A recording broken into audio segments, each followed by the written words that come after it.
From Content 360, this is the state of client acquisition. I'm very excited to be joined by Mark Firth with special guest Frank Prendergast. Mark is a coach of mine, former coach, business development coach, helped me to get on LinkedIn and be very successful at that. Mark himself has grown tremendously over the last couple of years, and he most recently relocated to Florida. He used to live in Colombia. That's where he was when we met. And I've been working with Mark since effectively since October 2019, I believe. That's when I signed on. That long? Wow. Yes. You're like an old friend, Michael. Absolutely. Well, those are the best kinds of friendships that develop as a result of a professional relationship. So it's awesome. Great to have you. Mark, do you want to quickly introduce yourself and then say what you do and how you've recently developed both in your personal way and professionally? Yep, Mark Firth. I run the business High Profit Consulting, and we help B2B consultants and small consulting businesses to generate clients without being reliant on outreach and the content treadmill as their sole route to market, which we may or may not have a discussion about today. I don't know, but I think it's mindset today, isn't it? But there we go. Yeah, we talk about mindset, but we definitely can cover that. That's actually quite interesting. So when you work with your clients, what's your primary tactic? How do you do it if you don't do content and or outbound? Oh, you want me to jump in and answer that right now? Oh, yeah, I said so they're not solely reliant. It's important to be able to do that, but something that makes your outreach a lot more effective. Well, let's just run a basic example, because I actually posted about this morning. Let's imagine that you have a client on your LinkedIn messaging and you do not have their email. That means that you are reliant on the LinkedIn algorithm and our overlords, figuratively speaking, to show them your content when you do good content. You're reliant on them logging onto LinkedIn just as you send them a message before it gets buried below 20, or the cat's sick, or I don't know, they get their coffee or whatever. You're completely reliant on the platform versus somebody that has them on LinkedIn message, has their SMS, has their email, has them pixeled with the LinkedIn insight tag, which means you can retarget them when LinkedIn is on the platform, and the Facebook tag. You are at a distinct advantage in accelerating your outreach and accelerating your content and back and forth between all those channels if you have them multi-channel. That is my philosophy. Does that make sense? Yep, absolutely. And I think it very much makes sense in a situation where you have a proven business model, you have sold high ticket products, and then you want to add fuel to the fire. I do believe, and I think this is where you and I are talking to different audiences, Mark. Yes and no. Sorry, I didn't mean to interrupt. It's just to finish this off, because I mainly work with people who are in the process of sort of validating their first major product, or even some people who are just starting out. I just now received a very nice shout out from one of my earlier clients. She had been in employment and I helped her leave, right? So we together we launched the first product, right? And I just got a shout out. It was really nice. Thank you, Dana. So there, I believe in that kind of situation, when you just want to validate, I think there it makes a lot of sense to just start out by messaging, by doing the basics, because what you teach also requires you need to take money, you need to buy ads, and also there's a bit of like technically it's not the easiest thing. It's not as easy as sending messages. I agree for that for the most part. In the majority of the cases, that is the truth. But let's just run us another scenario. Let's say someone is starting out and they've got a website or some form of landing page, and they start posting regularly on LinkedIn over the period of 12 months. And every week, once a week, they push someone to a website. Let's say they get 60 or 50 for the math, 50 visitors per month. Over 12 months, what's that? That's my math. That's potentially 600 visitors to their website. If they were to turn on retargeting at $1, $2, $3, $10 a day, do you think there's one client in those 600 people that are visiting their website? So there are some exceptions, but I mostly agree with you, because we tend to start with people that already have the offer. Awesome. Good. So now that people know what you do, let us briefly also, because we have a special guest here, Frank, would you like to quickly tell us what you do? I invited you on because you mentioned that you're booking the time just to hear us talk about mindset. So I quickly would be great if you could quickly introduce yourself.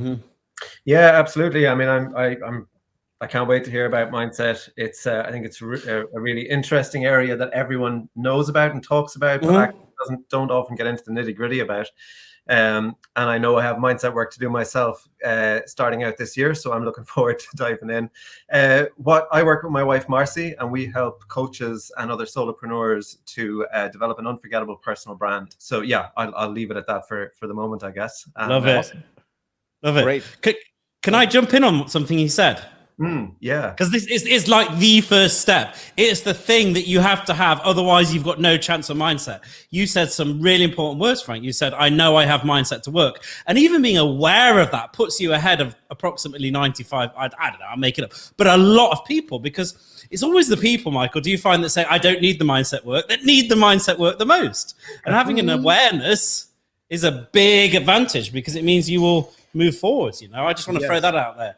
Yeah, no, it's interesting. I don't often hear that because I don't emphasize it very much in my marketing.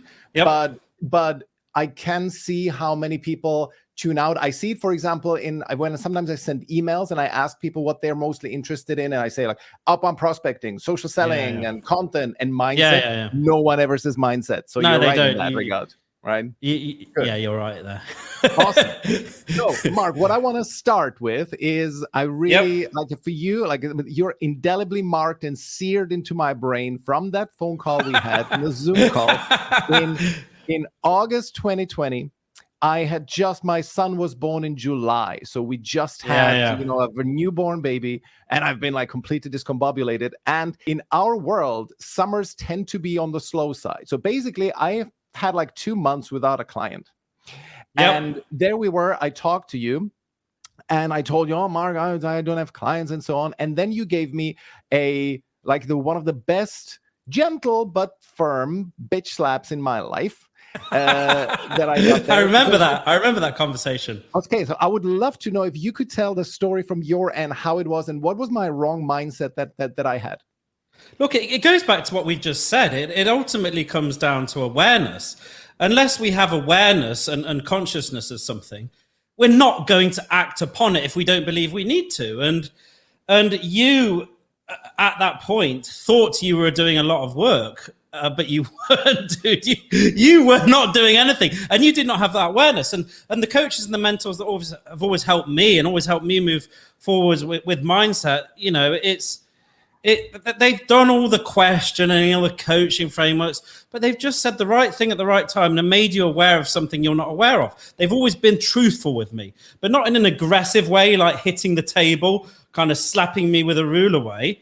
They've kind of made me aware of my patterns that I've been able to see externally, because self-awareness is really difficult. I wish I could step out of myself and look back at myself and tell myself what I need to know. But that's just not the nature of being human, is it? Because we all make mistakes and we all do things, and then we look back at them and go, I wish I hadn't done that. So it's just sometimes good coaches bring you awareness to what you need to do or what you aren't frigging doing, which was in your case back then, you know what I mean? That's the best way I can describe it, I think. Nothing more to it. Yeah, no, I think for me, the main thing was I had very good reasons why I was not doing enough work, because you asked me. We all do. Yeah. You asked me how many outreaches have I done in the last couple of, weeks and months. Yeah. And I ran the math, and then I told you, I remember the number. It was 1.5 on average per day. Yeah. And that was like, you went silent for a little bit, and you sort of like, do you think that's enough? and it sank, me. And I said, yeah, but I have a newborn at home, and there's so much to do. And I was overhauling, and then you told me, look, you're being a bit of a victim. And that was like, that kind of hit me a little bit, because one of the things that I'm very mindful of, at least I thought so, is I don't have a victim mentality. That's not a thing. If there's a lot of things like I blame myself. However, and that was such a key learning for me. Yeah. Maybe, Frank, this is something you can take away from this. It was a huge epiphany for me, because in order to be in a victim mentality, you don't have to be blaming other people. You can be blaming circumstances. You could be blaming, oh, I have other things to do, and so on. It's still, you are responsible for your results. And if you cannot organize your day so that you get those important tasks done, it's your fault. So, Mark, can you talk to that? Yeah, I agree. It's ultimately people. I've been going since 2017. We met in 2019, so I've been getting on to 4.5 years. And I think the one pattern that I see from the people that come and go, and the people that, they burn bright, they're gone the next day, versus those that continued and still around, and Michael, you are a lot longer than many in this industry, is they have the output. It's not talent. It's not natural skill. There's always going to be some luck, but guess what? Luck is created from doing stuff. People want the business, but they don't want to do the thing they need to do to get the business. They want, it's like saying, I want to lose weight without reducing calories and burning more. Good luck, unless you're going to get liposuction. But do you know what I mean? It's that constant pattern. It's in every single industry. It's like people want to be more conscious and aware, so they go and get a meditation for their mind instead of doing medication because it's quick. But guess what? It doesn't last. The stuff that gets the real results takes long-term consistency and output. And that's how it is and how it always will be. If you listen to any personal development book, or you go through all the patterns, Tony Robbins, Joe Rogan, I listen to it constantly on Spotify, they all say that. They all say that. But everyone's still clicking on the person that can get them 50 appointments in 2 days without even logging onto their computer. Yes, absolutely. And I also see that whenever I've had some mindset issues, and whenever I was able to do consistently work at a very high intensity, invariably the results followed. And also, not only the results followed, but also it's like my mindset issues sort of went away. So it's like you can really cure 90% of your mindset issues with taking action. The results in terms of revenue will follow. And as Eric Schmidt's former CEO of Google said, revenue solves all known problems, or most known problems. That's the same thing. It applies to revenue. It applies to mindset stuff. Revenue will solve most of your mindset issues. Exactly, and I can actually expand upon that. Something I've learned recently, and that's made sense. What you've said is right, because you don't learn from thinking about the thing; you learn by doing the thing, and then that feedback loop comes, and you start getting results. You get more confident, and you want to do more, and then it's just never everlasting circle. I believe now that getting going to solve the majority of mindset problems. Actually, let me rephrase it. You don't always solve them, because it's not like a destination; it's a journey. Excuse the depth, but it comes down to your identity and belief. Your identity is ultimately a set of beliefs. And here's the simple analogy. A mentor said to me this year. He says, Mark, if you're in a room full of people that you respect and you want to impress, and there's a chair and you're all sitting down, would you sit down on that chair would you take the action of sitting down on that chair if you did not expect it to support your weight?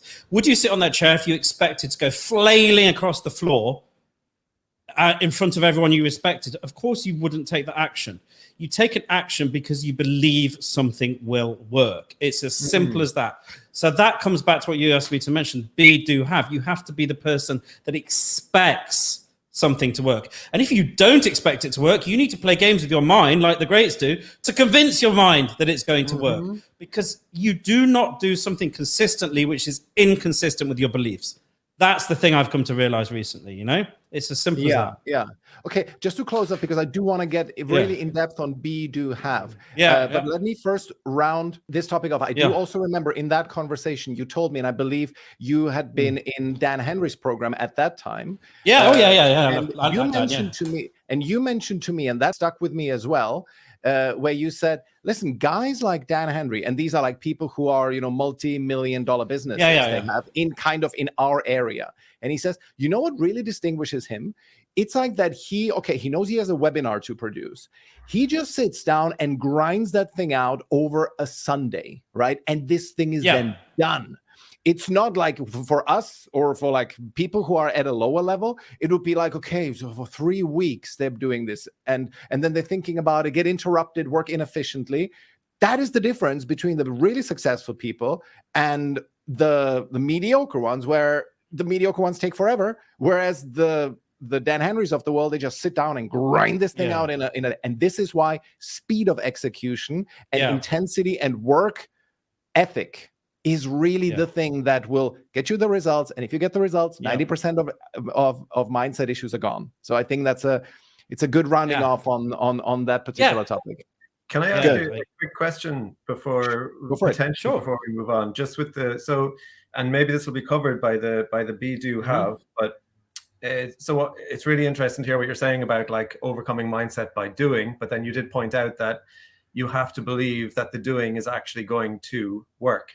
And the example, Michael, your example was a very practical example. So when it comes to more nebulous concepts, like say money mindset, how do you actually play those tricks on your mind to get yourself to believe that the doing is going to work? So I just wanted to maybe ask that question, or ask like, will that be tackled when you go into be do have? So no, let's dig it down, because it might lead into it, because you said the word nebulous. That's a nebulous phrase. Money mindset. What do you mean by money mindset? Is it a scarcity? Is it not deserving money? Is it not feeling that you can charge what you're worth? It could mean so many multitudes of things to different people. So it's important to go back to what we said at the beginning of the conversation and have awareness around what do you mean? What's the specifics behind that? Because then we can start looking at it, because it's still the same deal. You've got to believe something in order to take the action and change it. You've got to be aware of it as well. That makes sense? Yeah, absolutely. Yeah. So are you saying then that you dig into the specifics around the issue, and then you dig into the specifics around what you can do, what actions you can take repeatedly to overcome that mindset that is holding you back? Is that and can I just dig into a subject on that, Michael, about how my mindset has changed, and I mean this with love and respect, right? But those questions in themselves, I would probably, if you're a client, suggest to you that you might be overthinking. And I'll give you an example. We just moved to Florida, right? And so we're here on an investment visa, and we were in Colombia a decade, and we got the visa in October. And then we were like, okay, so let's go to Florida. And then we were planning for February, as in next month. Back in last October, we were planning for February. And people kept saying to us things like, no, there's a property boom. You won't find anything. You don't exist in the credit system. They can't background check you. Oh, with the kids, they'll be disrupted. Oh, what about all your stuff? How are you going to sell your stuff? How are you going to get your stuff over there? Ignored it all. We decided to literally, when all this, I'm not going to say the word, but it's a letter of the Greek alphabet came out, right? Things started getting shut down, and we were like, no, we're not getting locked out of the country. So I realized I was caught in overthinking. And myself and my wife, literally, we saw a speech by the incumbent president of the United States early that week. We said, let's go Sunday.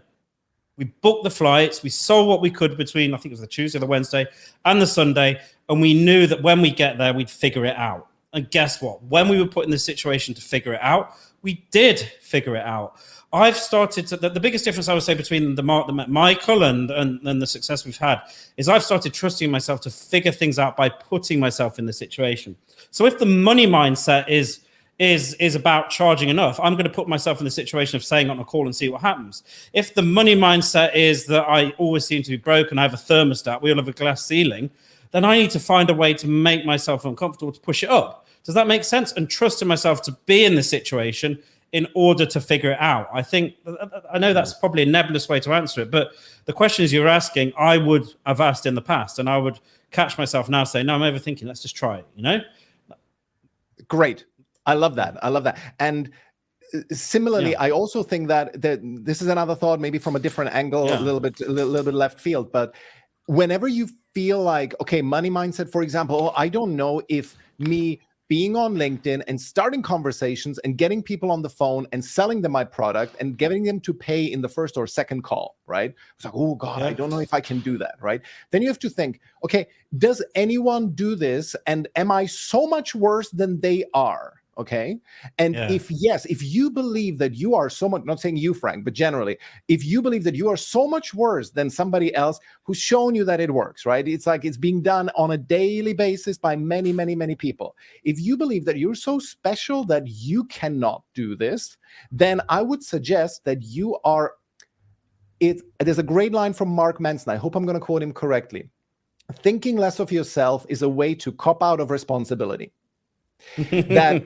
that you, similarly to when people believe that they are like the best thing since sliced bread, it's also you're overestimating yourself. Some people completely underestimate themselves, and this is part of an expression of, oh, I'm so special, I'm such a special flower. You know, I'm like so unique, such a unique snowflake, nobody can possibly understand me.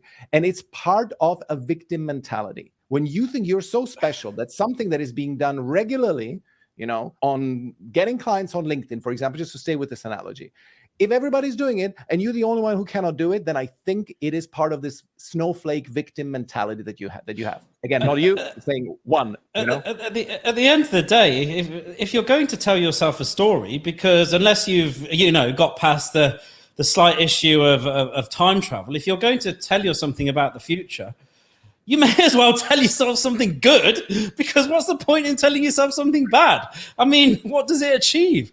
Because you know the physiology. You tell yourself something bad, anxiety, you're stuck in it, it impacts your health. You may as well tell yourself something good. Do you know what I mean? What's the difference? Because exactly, it's going to be self-fulfilling. Cool. Did that help, Frank? Absolutely. Yeah. Thank you. Cool. Awesome.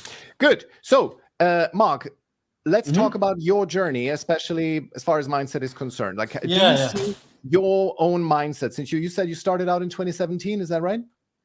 Yeah, 2017. Yeah. So how did your mindset evolve? I always think of, at least in my case, it's like it was like step changes and then maybe a slight erosion, but overall the trajectory was up and getting better. But it's always this like step changes where there's like a couple of moments where you have a major epiphany. What were those for you? I always liken it exactly like that to learning a language. If you're watching this and you haven't learned a language, it's kind of not like you learn a word every day. You may be going for 3 months studying and you get really frustrated, and then just like one day you suddenly start understanding stuff. And I speak Spanish, by the way, so I've been through this experience. I kind of feel mindsets like that. All of a sudden you look back at yesterday and you can feel different, and you don't really know what's changed. It's just something feels different, and you start looking at situations differently, and you start training your mind. And I think a lot of this comes down to, how's the best way to say this without going to jargon, but we're ultimately a set of programs, right? By the time we reach 30 or 40, we're a set of programs, we're a set of responses to the external environment, because all mindset is how you respond to the external environment, how you respond to the situations in front of them. Do you see problems as a gift, like Tony Robbins says, or do you melt into the sidewalk or the pavement for our European friends as soon as you see an issue? It's about how you respond to events. And all I think it is over time, you just start to train your mind. It takes a while to snap out the program, because sometimes it's automatic. And once you step out that program, you're like, well, I'm free. I'm not going to respond to that by getting angry. I'm going to give him space. I'm not going to respond to this troll in LinkedIn anymore. I'm just going to feel compassion for him. That's a classic example. I used to get really angry at people trolling me. I really did. And just one day I was suddenly like, why am I getting angry? I should have compassion for this person. And it was just like that. And I think it's just a cascade of them. That's what mindset is, you know? Okay. And so, but do you have any specific, these kind of peak moments that you remember, or is it more like a blur for you, where just a gradual improvement? I think one of the most powerful things that we did was the Joe Dispenza event. I know you're not super into Joe. No, I like him. It's just so to me a lot. So I like him. Yeah, but we went to on this week-long event, and he had us meditating for like minimum 2 hours a day. It was 2 4-hour meditations at the end of the week, and you just cannot escape dealing with yourself in a way that maybe, because no one wants to deal with themselves, no one wants to listen to their thoughts, no one wants to tackle the difficult issues. By human beings, by nature, we want things easy, but in that week you're forced to do it. And I remember coming out of that, it was 2020, it was December 2020. I remember being in kind of a daze for the rest of December. It literally took that long to get back, but when I got back, it was just like transformation. I think that's powerful. I think when I worked with a Tony Robbins coach, that was also it's always come from external input. There we are. There's the pattern. Now I'm processing. There's always been an external input that's broke a pattern. It's never really come from myself. Does that make sense? Absolutely. There's always an external. Always exactly. external. Always an external pattern. And this is why you had such an impact on me in August 2020, because I was just in my rut, in my mental rut. And this is why also it's so wonderful to have my wife, Anna, around, who's excellent in, especially the one thing she has taught me, and it's kind of, it comes on an ongoing basis, is whenever you have like a series of negative thoughts, try to externalize them. Try to see that this is like the enemy. If you see in religious terms, you can like look at it as the devil who's trying to sabotage you, and try to see it as that this is effectively not you speaking, but it's like an enemy. It's an inner saboteur. And those are kind of like always the external things. I think it's really hard to break out of like a bad mindset loop completely on your own. It can happen. You can do it with, for example, if you watch good content like YouTube videos, you mentioned Joe Rogan, Joe Dispenza, and so on, you can. However, it does not speak to you directly. Like you don't get really jolted out. You hear the things that you are open to hearing, but it does not jolt you out. It doesn't pattern interrupt. What you, Mark, did for me was a pattern interrupt, and that was so crucial. What Joe Dispenza did for you was, in one way, a pattern interrupt. So I think that's why it is kind of key to have a coach, I have to say. I agree. Or a wife who is very good at that. That helps. My wife's also so Colombian. She doesn't hold back, and it sounds like Anna doesn't either. So but it's also, she doesn't hold back, but it's like she is great, and I've invited her. I hope she'll join. Of course, she doesn't hold back, but it's also that she has these tools that help you to, for example, externalize the enemy, and she actually is able to see that in me, right? And so those are the things that matter. Cool, awesome. So that was a topic of your journey. I always like to look back in a bit of a longer term. So when you look back those almost 5 years now that you've been in business, where would you say, in what way are you different than you were? What are the salient points in how you are different mindset-wise? That's a really good question. It's belief. It's belief. I now have literally zero doubt over whether I will be successful or not in terms of building a business and helping people change their lives and helping people grow their business. Even if that thought comes into my mind, which it does, and you've just alluded to that. I use the analogy of the two voices. Mark, you can do it. Yeah, go for it. What happens if this happens? Anyway, forget about the voice. What happens if this happens, right? We've all got that voice. Like, I'm like, what are you talking about? Off you go. I don't entertain that for even a second. I would just say there is zero doubt. There is absolute 100% certainty. If I decide to figure something out, I will figure it out. And that was scary at first, because it's, again, people talk about fear of failure. I think there's also a certain degree of fear of success when you realize how powerful you are and what you can achieve with focus, what you can achieve if you put your mind to it, what you can achieve when you realize it's not that you don't have time. I'm yet to meet a human being on this planet that cannot find time to do something if they really want to do it. I'm yet to find that individual. I haven't got time. Let's break down your week. There's always time. Dr. John DeMartini says it. I can't quote it, but he says, if you are not doing something in your life, it's because you ultimately don't prioritize it enough. There's always enough to figure it out. Excuses, I don't even listen to anymore, because I don't listen to my excuses. I used to buy into people's excuses. I no longer buy into people's excuses because I don't buy into mine. And I think that's the best summary. You know? Yeah, sorry. I just tried to bring Anna on, but unfortunately baby's screaming in the background. So I don't think it'll happen. Yeah, no, absolutely. I agree. It's the kind of the not entertaining. In my case, I would say the biggest difference from where I was 5 years ago is really focus. I used to distract myself in so many different avenues and paths. It doesn't. You're relentless now. Doesn't compare. You're relentless. I used to see. I still see when I'm going to sleep. Michael's posting a picture of his watch getting up, and I'm like, this dude is in. He's prolific now. You know, I'm just like, I'm going to freaking sleep. I need to stay up. You know, so exactly. Yeah, it's impressive. Kudos to you, dude. It really is impressive. Thank you. Awesome.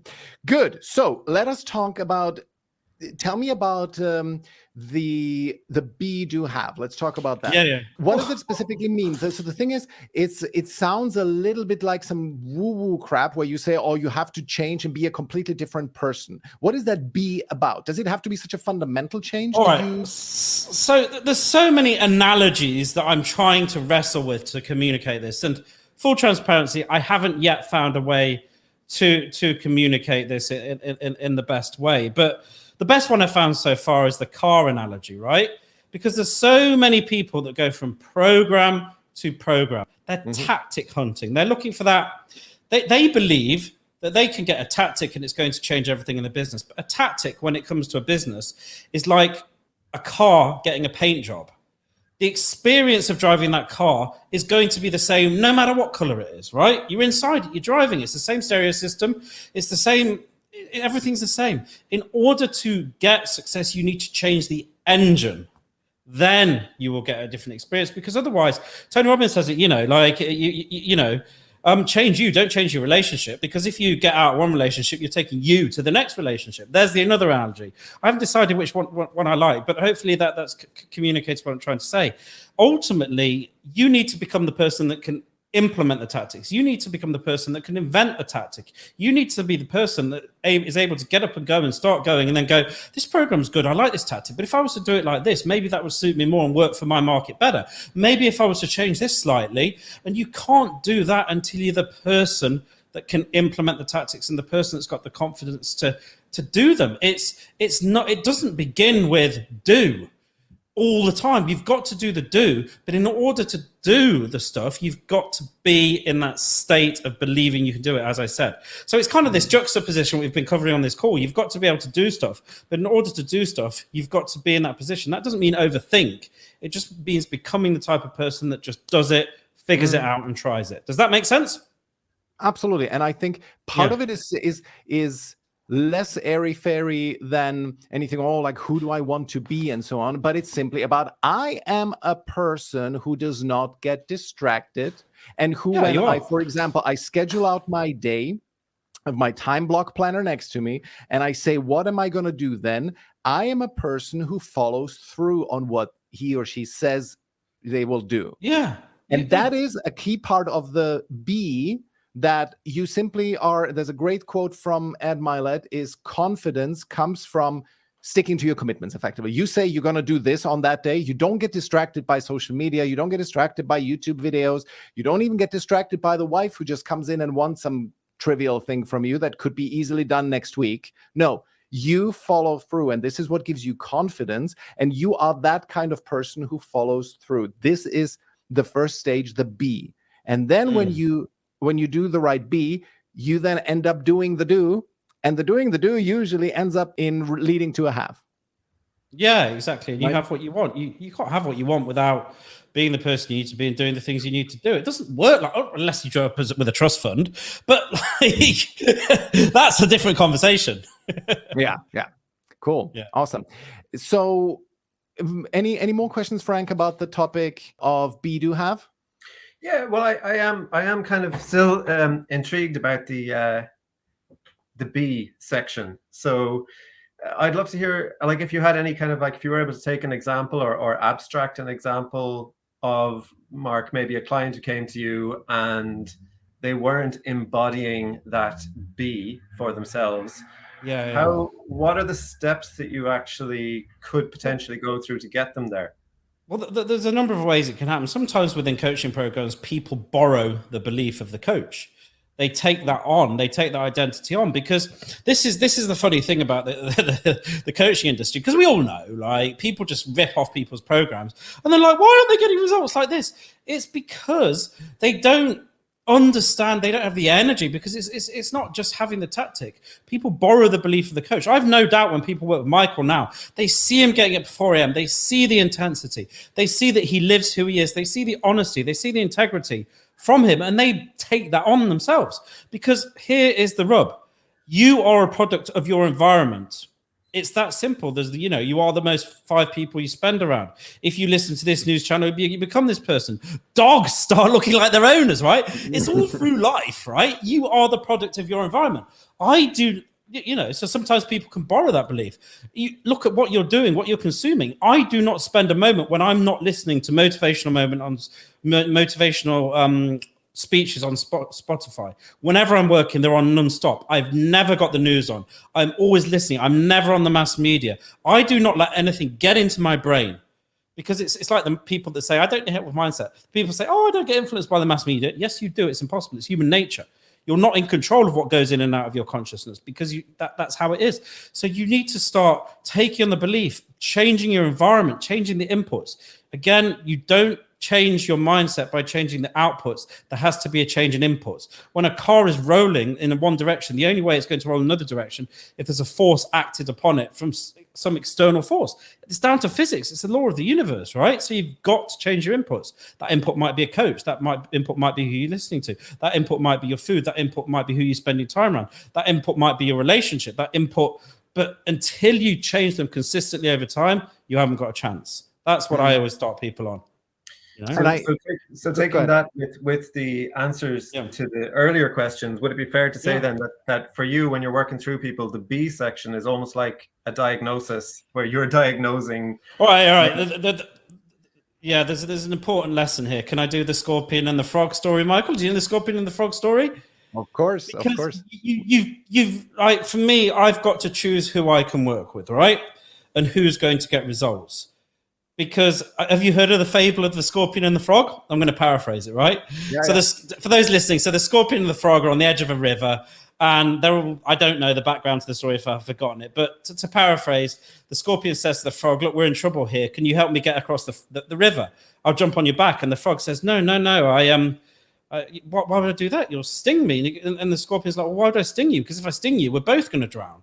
Because you'll drown and I drown because I can't swim. So anyway, they get in the river and they're halfway across the river. The scorpion stings the frog and they both drown. And as they're going under the water, the frog says, why do you do that? It's my nature. I believe, maybe I'm wrong, maybe I'm right, there's some people that cannot be shifted. There's some people that are so far gone. I believe everyone can, but sometimes it takes a diagnosis of a serious illness, some sort of life-changing event to snap people out. That was the case with me to a certain degree. But you've got to choose the clients that are able to make that change. And you, for example, just from the language on here, I can see it. Just from the thing you said in the very first sentence you said at the beginning, I know I need to improve my mindset. Again, I go to Microsoft. So many people don't have that. And so that is probably not the answer you're looking for, but you've got to start with the right people and then just get them moving in the right direction. And that's a lot easier, Yeah. And I think, thank you.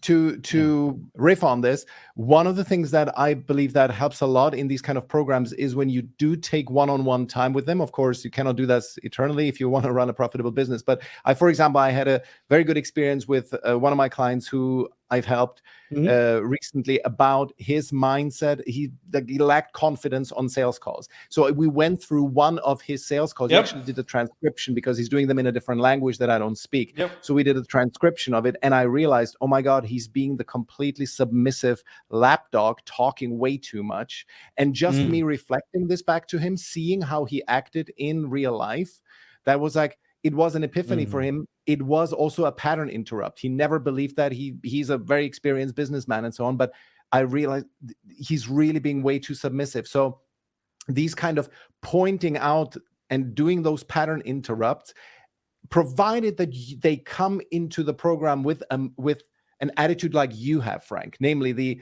I know I need to improve on my mindset. That's when it can happen. When you have these two ingredients, the pattern interrupt and the openness to being challenged. And especially if they have a tendency to be easily offended, forget it. Then it's over, right? Then you can never be frank with them, and they will never change. There's a prime example of this is the guy in my program at the moment. We had to have a clear the air conversation, shall we say, because I challenged him on the calls, and he got angry, he got upset, and I spoke to him offline. I said, look, I'm going to be honest with you, and this is an example of the two ways it can go. I'm going to be honest with you. I'm going to get to the point where you're not going to be able to come on the calls if you're going to react like that, because it's not a good energy to get angry at me and frustrated. And look, there's no hard feelings. We can talk about if you don't want to do it. And do you know what he said? He said, right. And I didn't even realize it. And look, I need to start reacting differently. And he's now booked 4 calls in the last week. He's on fire, right? Sometimes you need people need to be aware of how they're reacting, because we can convince ourselves that we're taking on information. We can convince ourselves that we're listening, but sometimes we're not, And it's cool. It's really important. Good. Well, we will have to wrap up soon as Mark needs to leave. So if you have any questions for Mark, for myself, or Frank, drop them in the comments. In the meantime, last question from me, Mark. I found it interesting that you said that from a certain revenue level onward, most of the really best coaching that you get is not about tactics, it's not even about strategies, mostly about mindset. Could you elaborate on that? Why do you think that is? Yeah, I have a pattern now. I will not buy a program that's based around a tactic. I'll read the book or listen to the podcast, because all I need is the one idea. I just need the outline of the tactic or the idea, and I can implement it myself. Anything that's based, a classic example of this is YouTube ads, right? I've done so much paid advertising now. I will not spend 10 grand, 15 grand on a YouTube ads program. I can take a Udemy course and figure it out, or I can read the book and figure it out, just because the majority of it is going to be click here, click there, set up this conversion. The targeting, it's all free available information. I recommend to everybody here, you invest in programs that it's not just a tactic, it's a strategy. If it's based around a single tactic in a single platform, you can get that information from a book, especially if you're not getting access to the business owner, So when somebody, I found this an interesting thing, when somebody believes, okay, I really need to work on my mindset, what are the criteria they should apply to looking at potential coaches to work with? What should they be looking at, in your opinion? I would say they probably need to do a few calls and find someone they drive with energetically, and someone they feel comfortable with, and someone's got some sort of methodology. And that methodology is not being like, I left corporate, now I'm a mindset coach. Not like someone with real experience, right? I'm the mindset ace. You have to look at their results and their value system in life. Look where they are. That's it. I 100% agree. I do believe to make it a bit more specific, I would simply say they need to be at a revenue level that is considerably above you, and they need to be able to formulate their mindset hypothesis needs to be very clear. It needs to be compelling. You need to see it in their free content. And this is where I'm a real materialist. The revenue level that they are at, you need to want to aspire to that. I don't think if you're a $500,000 entrepreneur, you will not get the right mindset from somebody who's at 100,000. Sorry, I know that sounds harsh, but it's just they need to be a considerable level above you. I agree on that, and it's always a controversial post in the group. Can you learn to do it from someone that hasn't made it? Whatever you like. People have got a million opinions. I won't hire someone that hasn't got the results I want. Done. That's my rule. Exactly. Because you cannot lead where you have not been. You cannot teach what you do not go.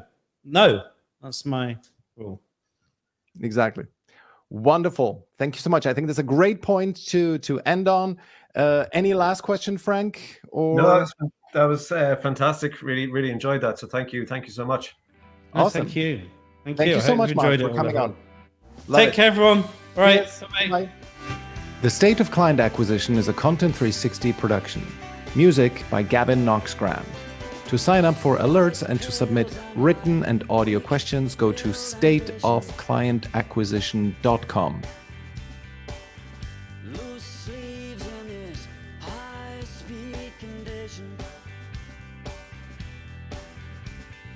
Montreal girls in the tail end of winter. Caffeine burns, wide awake dreams in color. blood on my hands, blood on my hands in this open heart journey. And infinite numbers, rapid fire across the country. We slide tonight, and the light on the ocean so bright. With my